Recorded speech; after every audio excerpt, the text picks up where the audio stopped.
Ni mu birori byo kwizihiza umunsi w'umuganura. Umuganura umunsi ufite byinshi usobanuye mu mateka n'umuco w'Abanyarwanda. Umunsi ugamije kongera kuganira ku mateka y'u Rwanda ndetse no kureba icyerekezo cy'igihugu muri rusange. Kimwe n'ahandi hirya no hino mu gihugu, abatuye mu murenge wa Muhima mu karere ka Nyarugenge bagaragaza ko uyu munsi w'umuganura bawizihije bishimira iterambere ryabo nk'abaturage ndetse n'ibikorwa remezo bagiye begerezwa. Kera babitaga mu murima w'impyisi, ariko wabaye intara hari amazu meza, barimo kubaka amataje, baduhaye imihanda myiza.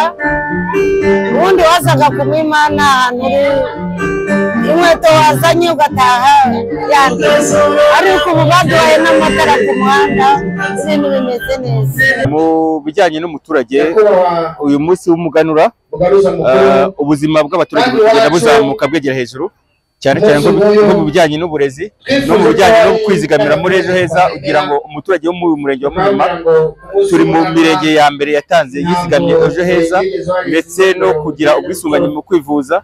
Turi mu bantu ba mbere bagize ubwisungane mu kwivuza mu karere ka Nyarugenge, n'ibindi bikorwa bigiye bitandukanye. Umuturage arishimye, umuturage ameze neza, nta kibazo cy'umuturage. Ibyo tugezeho ni byiza, aho tugeze ni heza. Turishimira yuko dusa nkaho twavuye ahantu habi cyane. Ntabwo twari dufite imihanda hano mu murenge wa Muhima, hano n'uyu muhanda wo kuri polisi baduhaye umuhanda, twubakiye abantu barenze 3 mu kagari kacu, babaga mu nzu zisa nkaho ari nyakatsi. Njyewe ubwanjye ndishimira yuko no mu myaka yose namaze mu murenge wa Muhima nabaga mu bukode, ubu nkaba mba mu nzu yanjye.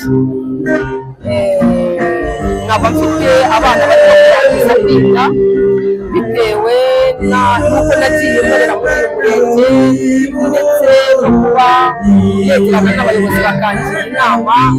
Dufite abana bagiye kurangiza, dufite abarangije kwiga, barimo kwiga kaminuza.